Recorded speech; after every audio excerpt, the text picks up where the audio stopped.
Hi, I'm Kina, and this is Conversation with Christian Entrepreneurs. Today I'll be talking to the Chief Executive of Cantab Asset Management, an investment advisory firm with more than 30 years experience. Welcome, David. Tell me, what does it mean for you to be a Christian entrepreneur?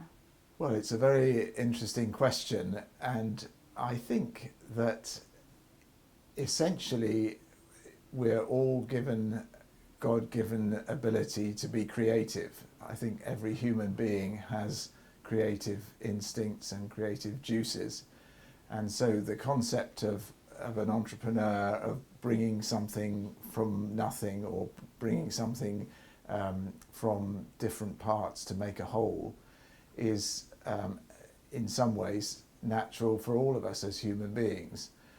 But definitely there are aspects of entrepreneurship which are not attractive to many people because they are not risk takers effectively.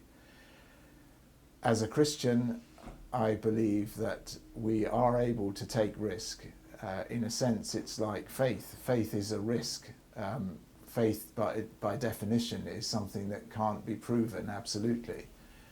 And in accepting Christianity, we take a risk.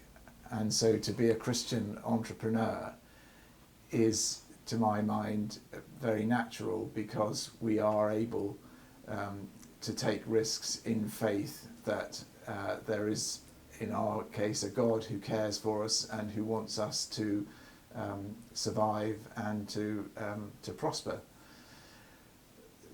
I think, therefore, anyone can be an entrepreneur and can be a risk taker, and clearly there are many in the world. It's not everybody's cup of tea to be an entrepreneur. I think for a Christian to be an entrepreneur, one has an added, as it were, rock and foundation on which to base one's life and to be confident and courageous to take risks. I believe also as a Christian we are encouraged to be prudent and careful. So we're not wild risk takers, we're careful and prudent risk takers. And we're to be creative, we're to be fruitful and multiply. And that really is my family background, business and missionary strands throughout my father's and my mother's families.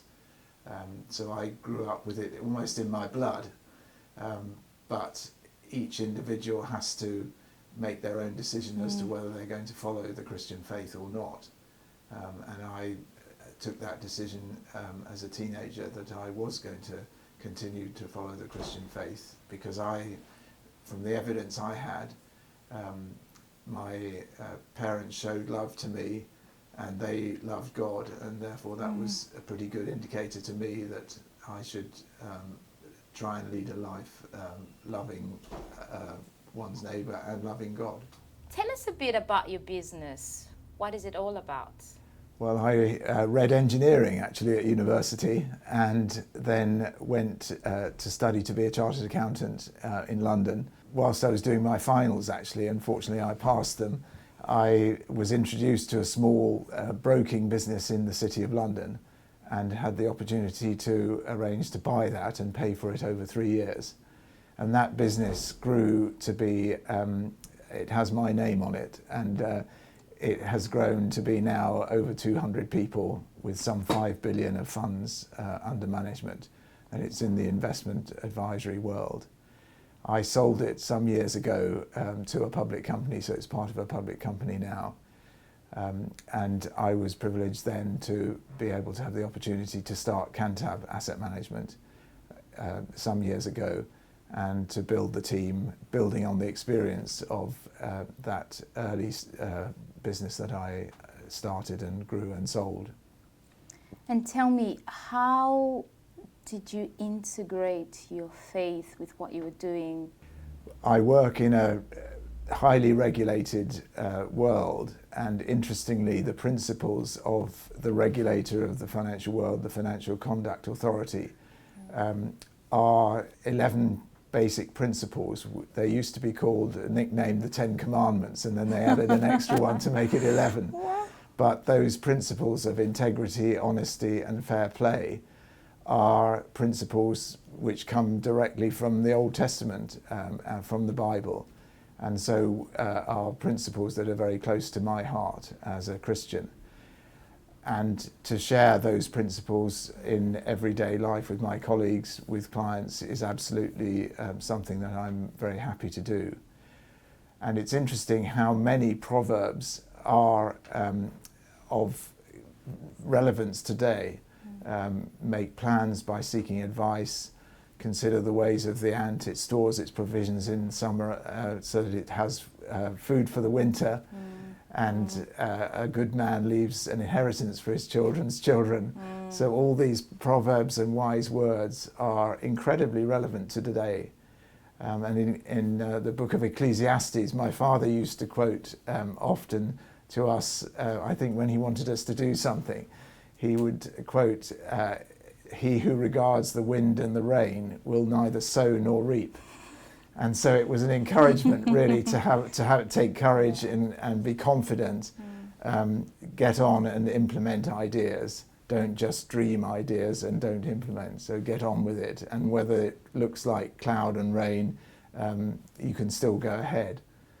And that's been a great encouragement to me in business.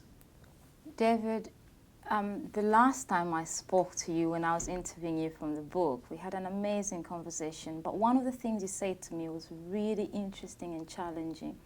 You said, "Kina, there's no such a thing as a Christian business." Could you just elaborate and tell me Yes. why do you think so? Yeah.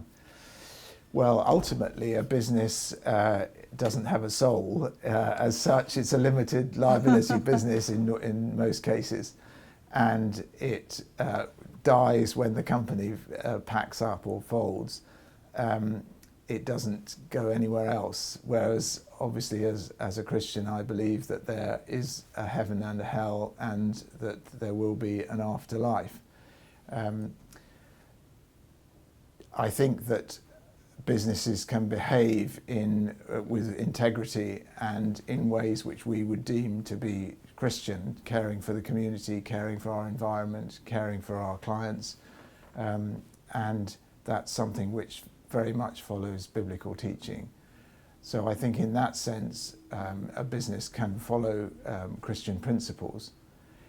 I just would tend not to call it a Christian business in the sense that it's not a business, it's not a human being. There might be someone watching out there saying, "Oh, well, fine, David, I've got integrity, I've got all these Christian morals, I follow them for my business, but what's the point of me having a faith?"